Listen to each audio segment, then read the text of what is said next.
আপোনালোকে চাবলৈ আৰম্ভ কৰিছে ইউ নিউজৰ বিশেষ অনুষ্ঠান প্ৰজ্ঞা পুৰুষ। আজিৰ খণ্ড বিশেষ স্বাভিমানী দেউতা। হয়, মোৰ দেউতা এজন স্বাভিমানী লোক আছিল, কিন্তু অহংকাৰী কেতিয়াও নাছিল। এচামতি গুঢ়া অন্ধবিশ্বাসী লোকে হয়তো দেউতাৰ এই স্বাভিমানৰ বাবে অহংকাৰী মদগৰ্বী বুলি প্ৰচাৰ চলোৱাত উঠি পৰি লাগিছিল, কিন্তু দেউতাই সেইবোৰলৈ কোনোদিনেই ভ্ৰক্ষেপ কৰা নাছিল। সদায় নিজৰ স্থিতি সততাত অটল বিশ্বাসী আছিল তেওঁ। দেউতাৰ দৰে ইমান সহজ মৰমীয়াল দূৰদৰ্শী ভাৱপ্ৰৱণ ব্যক্তিক মই আজিলৈকে বাস্তৱ জীৱনত লগ পোৱা নাই। মোৰ দেউতা প্ৰয়াত হৰে কৃষ্ণ দাস। তাহানিৰ আই পাছ কৰি মধুপুৰ এমভি স্কুলত প্ৰধান শিক্ষক হিচাপে চাকৰিত যোগদান কৰিছিল। সমাজৰ প্ৰচলিত বহু নিয়মৰ বিপৰীতে চলিছিল দেউতা। হয়তো বিশ্বাস নকৰিব যে দেউতাই মাক বিয়া পাতোতে মাৰ ঘৰৰ পৰা ফুটা কৰি এটাও লোৱা নাছিল। দেউতাৰ এটাই যুক্তি, বিয়া যেতিয়া মই কৰাম সকলো ময়েই দিম। কাপোৰ কানি সাধাৰণ চেইন এডালো দেউতাই মাৰ লগত আনিবলৈ দিয়া নাছিল। এই কথাত মামা ককাহঁতেও বহুত দুখ কৰিছিল। আত্মীয় স্বজনে দেউতাক অহংকাৰী ধন দেখুৱাইছে বুলি অপবাদ দিছিল, কিন্তু প্ৰকৃততে দেউতাৰ সেইবোৰ মনোভাৱ নাছিলেই। বিয়াত কোনো মানুহৰ পৰা দেউতাই এটাও উপহাৰ লোৱা নাছিল। বহুজনে উপহাৰ নোলোৱাৰ বাবে ঠেহ পাতি নোখোৱাকৈ যাবলৈ ওলাইছিল, কিন্তু দেউতাই তেওঁলোকৰ পৰা মৰম আৰু আশীৰ্বাদহে বিচাৰিছিল। তেওঁৰ স্বাভিমান আছিল যে বিয়াখনত মই অতিথি নিমন্ত্ৰণ কৰি কিয় বিনিময় বা উপহাৰ ল'ম। মোৰ মায়েও দেউতাক সম্পূৰ্ণ সমৰ্থন আগবঢ়োৱাৰ বাবেহে বিয়াখন সম্ভৱ হৈছিল। দেউতাৰ দৰে মাও আছিল অতি দূৰদৰ্শী আৰু বিশাল মনৰ। এসোপামান অলংকাৰ কাপোৰৰ মুখ কেতিয়াও নাছিল মাৰ। মোৰ জীৱনত মা আৰু দেউতাৰ দৰে ইমান সুখী দম্পতি মই দেখা নাছিলো কেতিয়াও। ঘৰখনত ভণ্টি আৰু মই দুজনী ছোৱালী হোৱাৰ পাছতো দেউতা মায়ে কোনোদিনেই আমাৰ ল'ৰা নাই, ল'ৰা এটা লাগিছিল এইবোৰ কথা কৈ দুখ কৰা কেতিয়াও শুনা নাছিলো। মোৰ তোলনি বিয়া সময়ত আমাৰ ঘৰখন 6 মাহৰ বাবে এঘৰীয়া হৈ আছিলো, কাৰণ দেউতাই মোৰ তোলনি বিয়াখন পতা নাছিল। অৱশ্যে সেই সময়ত মোৰো দুখ লাগিছিল মনত, কাৰণ মোৰ লগৰ ছোৱালীবোৰে তোমাৰ বিয়া কিয় নাপাতিলে বুলি কৈ স্কুলত জোকাইছিল।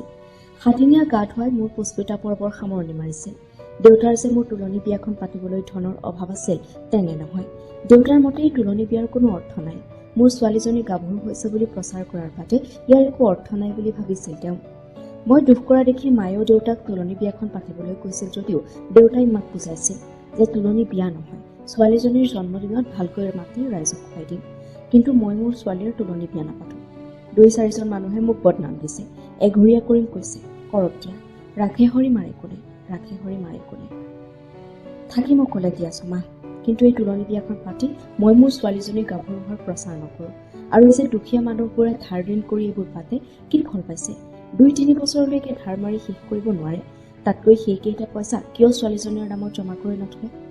দেউতাই তোলনি হোৱাৰ সময়ত মোৰ নামত 30,000 টকা আৰু ভণ্টিয়েও মনতে দুখ কৰিব বুলি তাইৰ নামতো 20,000 টকা জমা কৰি দিছিল। সঁচাই ভাবিলে আচৰিত লাগে যে যিবোৰ কথা আমি এতিয়া চিন্তা কৰিছো, আলোচনা কৰো, সেইবোৰ দেউতাই 20 বছৰৰ আগতেই কৰিব পাৰিছিল। ভণ্টিৰো তোলনি বিয়া মোৰ দৰেই পতা নাছিল, কিন্তু সেইবাৰ আমাক ৰাইজে এঘৰীয়া কৰা নাছিল, কাৰণ তেওঁলোকে হয়তো লাহে লাহে বুজিছিল যে দেউতাৰ ধাৰণা চিন্তা আচলতে ভুল নহয়। ইপিনে আগতে সমাজৰ হকে বিহকে নিজকে পণ্ডিত দেখাই ডাংকুপ মাৰি ফুৰা ধন্তি দাইটিয়ে নিজৰ ছোৱালীজনীৰ তোলনি বিয়াখন টেটুগুৰিলৈকে ধাৰে ঋণে জাকজমককৈ পাতি পাছত ধাৰ খুজিব নোৱাৰি ছুইচাইড কৰিছিল। তেতিয়াই এসময়ত দেউতাৰ বদনাম গাই ফুৰা, এঘৰীয়া কৰাত উঠি পৰি লাগি ফুৰা কেইজনেও দেউতাক ভাল চিন্তা কৰা মানুহ বুলিয়েই আমাৰ ঘৰত আহি কৈছিলহি। দেউতাৰ সততা নিষ্ঠাৰ বাবে হয়তো আজি মই এগৰাকী ডাক্তৰণী হলো আৰু ভণ্টিও টেলিকম বিভাগৰ অভিযন্তা হল। দেউতা ঢুকুৱা আজি 3 বছৰ হল। মাক আমাৰ লগলৈকে লৈ আহিলো একেবাৰেই, কাৰণ দেউতাই মোক তেনেকৈয়ে কৈ গৈছিল। ভণ্টিয়ে কৰ্মসূত্ৰে চেন্নাইত থাকে আৰু জোঁৱাইও তাতেই কৰ্মৰত। মোৰ স্বামীও ডাক্তৰ আৰু ল'ৰাটো ইছৰোত অধ্যয়ন কৰি ডেৰাডুনত আছে। আমি ডিউটিলৈ যাওঁতে পুৱাই মাক লগৰ আইসকলৰ সৈতে মনৰ কথা বতৰা পাতিবলৈ ওচৰৰে শান্তিধামত থৈ যাওঁ। সন্ধিয়া ঘৰলৈ আহোঁতে মাক লৈ আহোঁ লগতে। গাঁৱৰ ঘৰটো দেউতাৰ ইচ্ছা অনুসৰিয়েই গাঁৱৰ যুৱক সংঘক দিয়া হ'ল। কালি গাঁৱৰে ৰবীন আৰু দাদু আহিছিল আমাৰ ঘৰলৈ। দুইটা বহুত ভাল ল'ৰা। দাদুৱে এইবাৰ হাইস্কুল টেটত পাছ কৰি চাকৰিত যোগদান কৰিছে আৰু ৰবীনে ডাকঘৰত চাকৰি কৰে। আমাৰ ঘৰটোৰ এটা পাৰ্টত লাইব্ৰেৰী খুলিছে, এটাত কোচিং চেণ্টাৰ চলি আছে আৰু এটা সভা সমিতি কক্ষৰ বাবে আছে। বাকী থকা পাৰ্টটোত অহা মাহৰ 20 তাৰিখে ভাৰত মন্ত্ৰণালয়ৰ সহযোগত এটা কম্পিউটাৰ শৈক্ষিক প্ৰতিষ্ঠান আৰম্ভ কৰিব। সেইদিনাই দেউতাৰ এখন জীৱন বৃত্তান্তমূলক গ্ৰন্থ উন্মোচন কৰিব।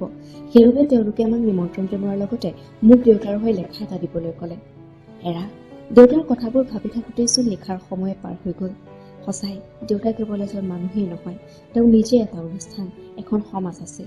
হয়তো ঈশ্বৰেই চাগৈ মাজে মাজে এনে মানুহ আমাৰ মাজলৈ পঠাই দিয়ে, সমাজ, জাতি, দেশৰ ভালৰ বাবে। এনে এজন দেউতাৰ এগৰাকী ছোৱালী হিচাপে মই সঁচাই গৌৰৱান্বিত।